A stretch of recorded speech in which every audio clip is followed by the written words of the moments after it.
Hello, now let us start new topic, occurrence and extraction of metals. You know that metals are available in the earth crust. They are also soluble in sea water as a salt.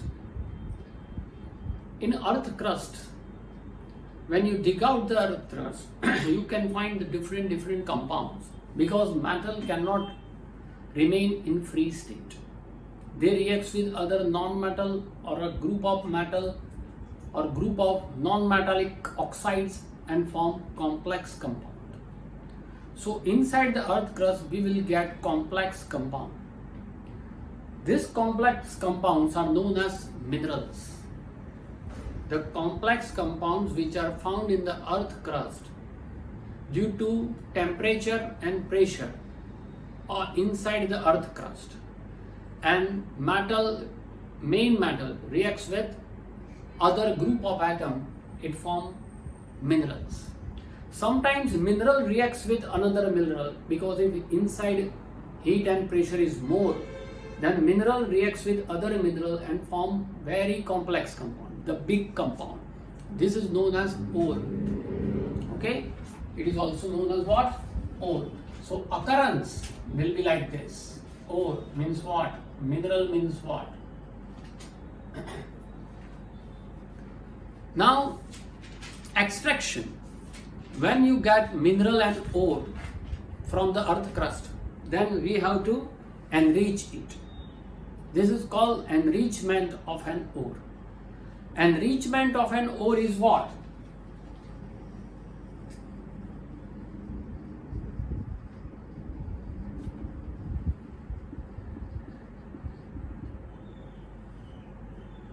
See, when we obtain mineral and ore from the earth crust, then it contains some earthy matter, earthy object, okay, as an impurities.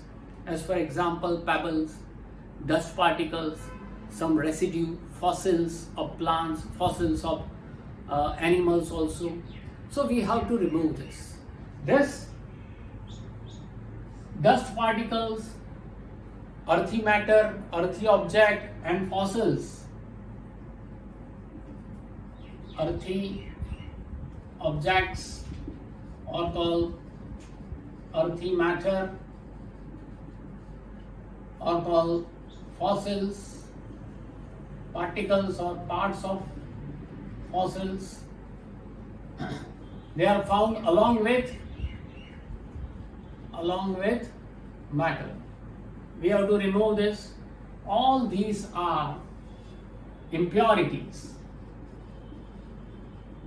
And these impurities which are found along with the metal from the earth crust is known as gangue. What is called gangue? Don't say gangue, it is called gangue. What is called gangue? Impurities like these and these, or simply impurities which are found along with metal from the earth crust is known as gangue. We have to remove this gangue. To remove the gangue, different concentration procedure are there, not in your course. As for example, magnetic procedure, as for example, fruit flotation procedure, as for example, round table method, which remove the low density dust particles and other impurities away from the high dense metal. All these methods are not in your course, so don't worry about it. You have to learn only this. Now, according to the basis of reactivity, we try to categorize this enrichment process. We try to categorize this extraction process of metal into three parts. We distinguish into three parts, that is metals with low reactivity, metal with middle reactivity and metal with high reactivity. See in this manner.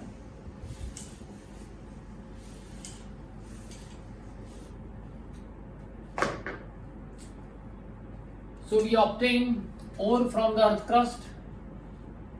To concentrate that, concentration of ore. Three methods are there. The first one is metal having low reactivity, metals of low reactivity. Low reactivity metals are generally found in their sulfide state. Their sulfide can be oxidized, or combustion takes place, or burning process takes place. In chemistry language, it is known as roasting in presence of oxygen. Okay, and then metals are formed, and you have to refine it. So it is called refining. Middle order reactivity of metals. So metals of medium reactivity or middle order reactivity. Two parts are there, because some are sulfide ore and some are carbonate ore.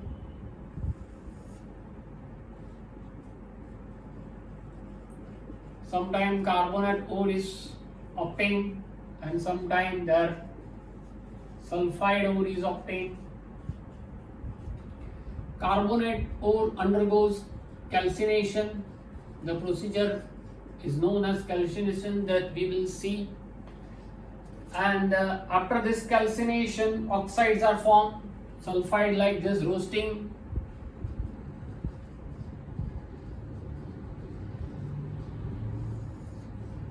Then they undergoes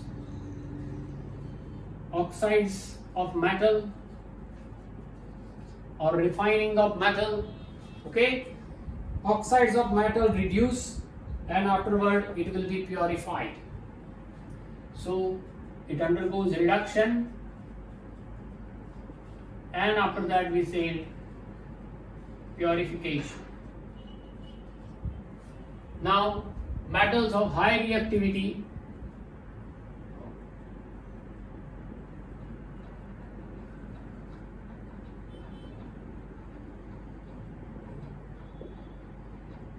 Highly reactive metals, they cannot be reduced or they cannot be separated out in presence of oxygen or carbon or oxides of metal. They cannot convert into these because they are highly reactive. And that's why the only one process is there, which is known as electrolysis process.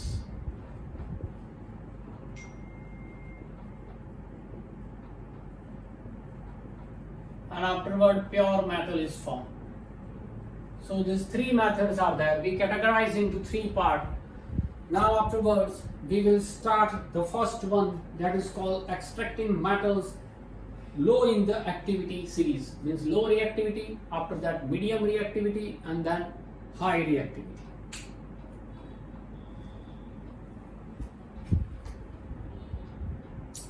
So low reactivity.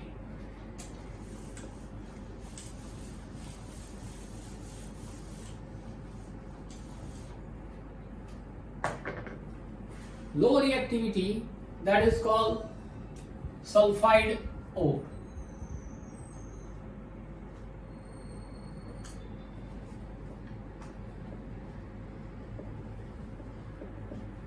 Low reactive metals means generally sulfide ores are available. As for example, mercury sulfide. When it is heated in presence of oxygen, oxides of that metal is formed.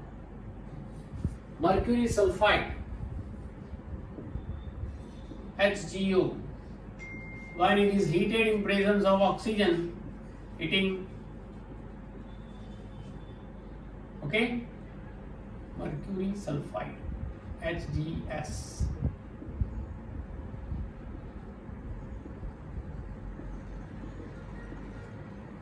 It is also known as cinnamon. Not in your course, don't worry about it. But mercury sulfide in presence of oxygen, when it is heated, then mercury oxide is formed and sulfur dioxide gas is released. Okay, so here S1O2, here oxygen, if you write 2, then 2, and then 2. 2 to the 4 plus 2 6, here 3 to the 6. Mercury 2, sulfur 2, sulfur 2. This mercury oxide HgO, which is known as what?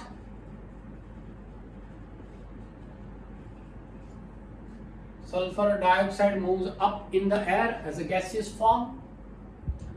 When mercury oxide is heated,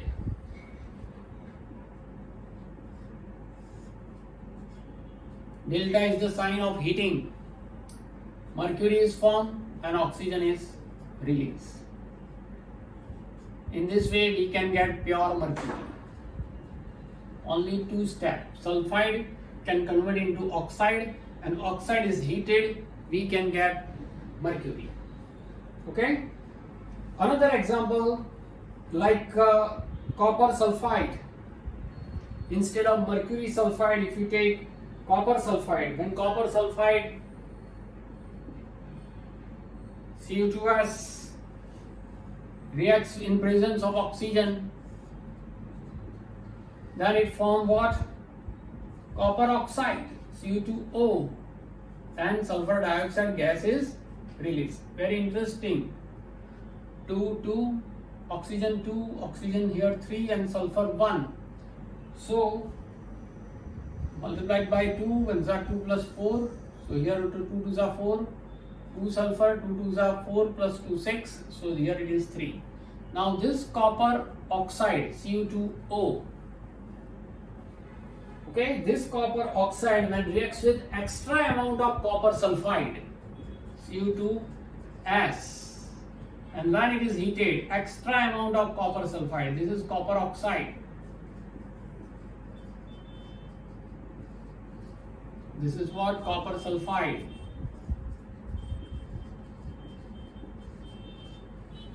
Then it forms pure copper and sulfur dioxide gas is released. Okay, so here oxygen 2, copper will be 2 to the 4, 4 plus 2 6, 6. So in this way we can get pure copper from its sulfide ore. Now metals with their middle reactivity.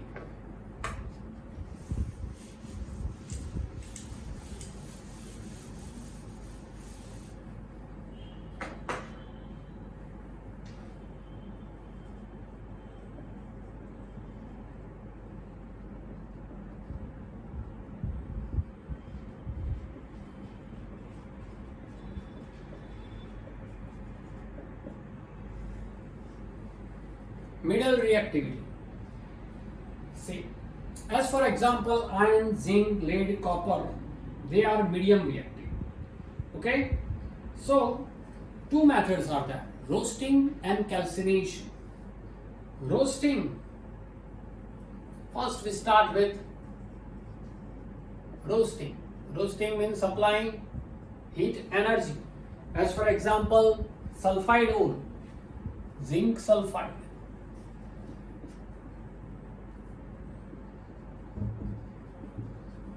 One reacts with oxygen and it is heated, roasting means, then it forms what? Oxides of metal and sulfur dioxide gas is released. Zinc oxide and sulfur dioxide gas is released. 2 to the 4, 2 to the 4 plus 2 6. So here it is 3. So it is called roasting. Calcination. Remember, in calcination,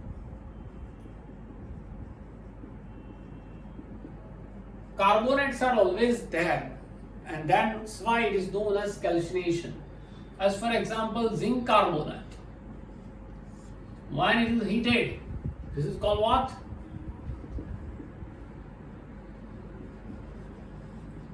zinc carbonate. So zinc carbonate, when it is heated, then it forms zinc and carbon monoxide is present.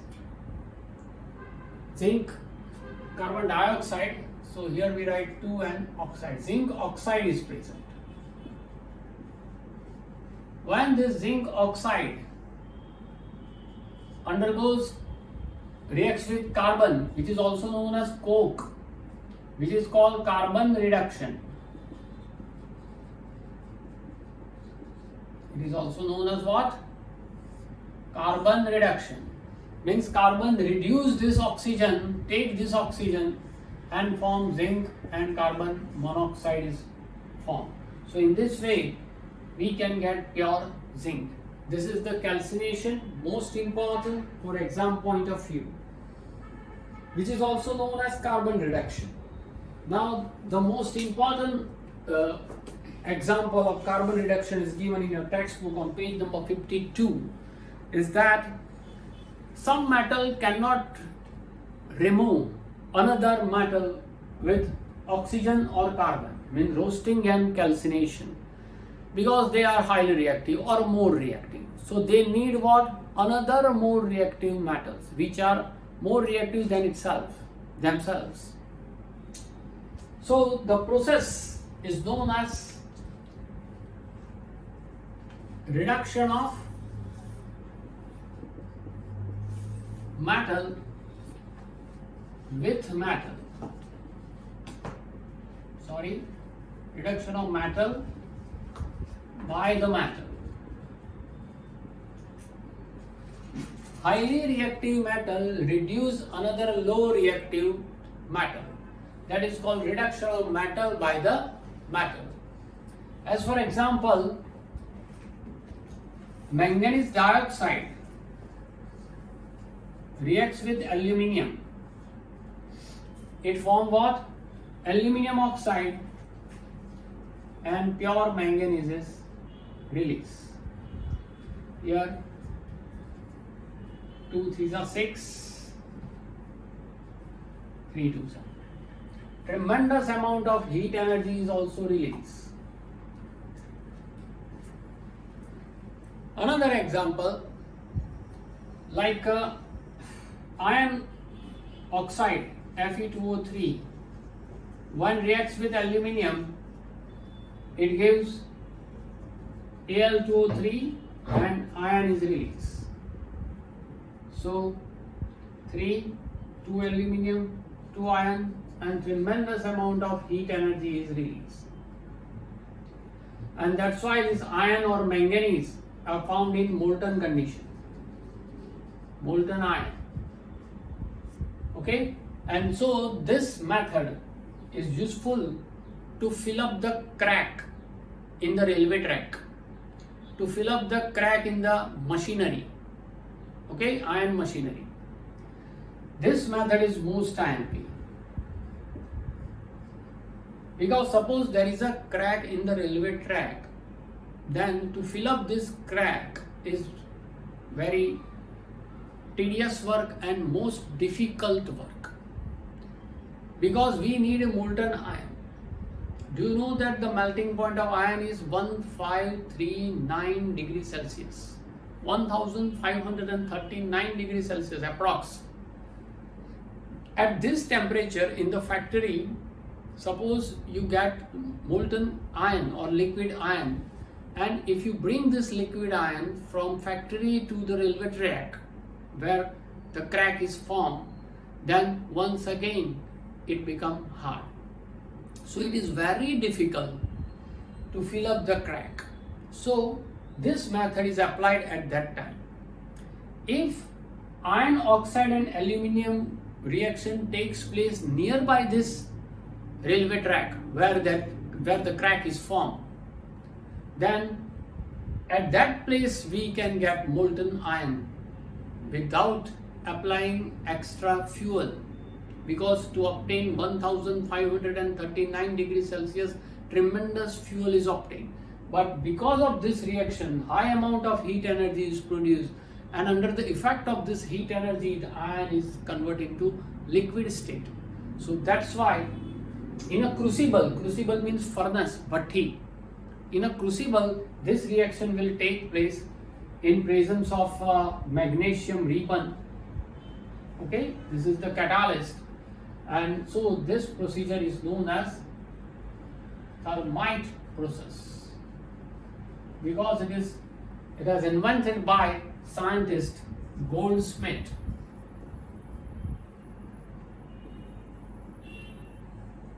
Scientist Goldsmith has invented this process. Thermo means heat energy, that you know, and that's why the procedure is known as thermite process. Most important 2 marks question. Explain thermite process. Explain reduction of metal by the matter. Or reason why thermite process is used to fill up the crack in railway track, to fill up the crack in iron machinery. Okay, so this is the important reduction of metal by the matter. So write down it. Now, extracting metals toward the top order. Metal with high reactivity series.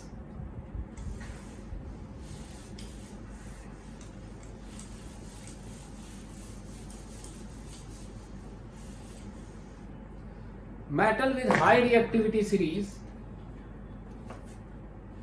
generally it is a highly reactive metal.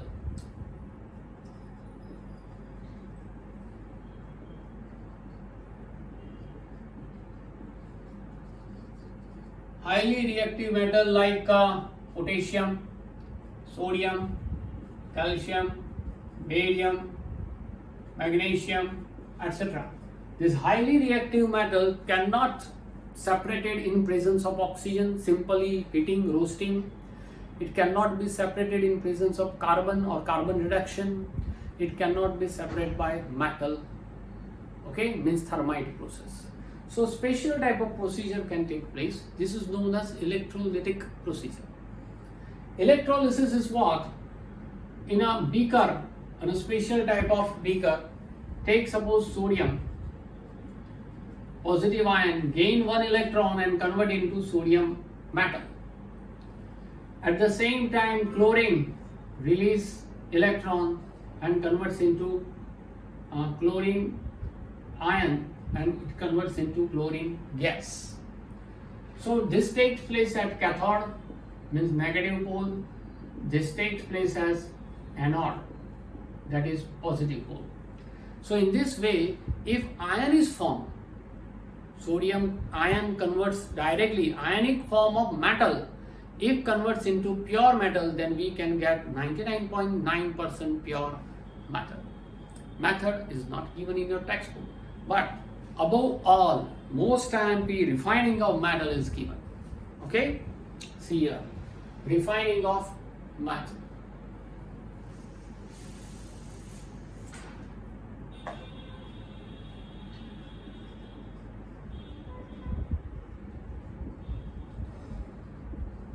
How to get pure metal, 100% pure metal?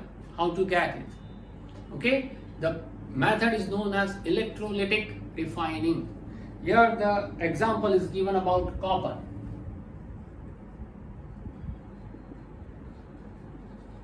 Electrolytic refining of copper. Say in a particular beaker, glass beaker, if you want to separate copper, you need to take copper sulfate solution.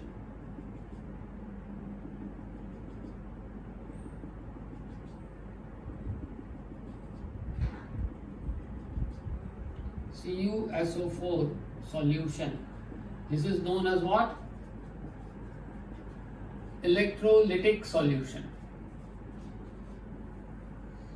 Now in this electrolytic solution, suspend impure rod and pure copper rod.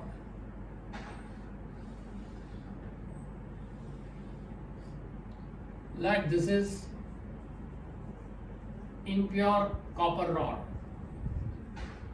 and this will be pure copper rod. Okay, pure copper rod act as anode and impure copper rod act as cathode.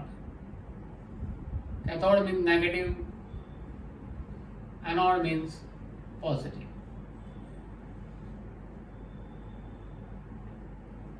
Positive and negative. This is anode and this is called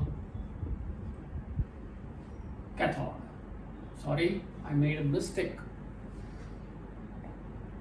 Pure copper rod is called cathode and impure is called anode.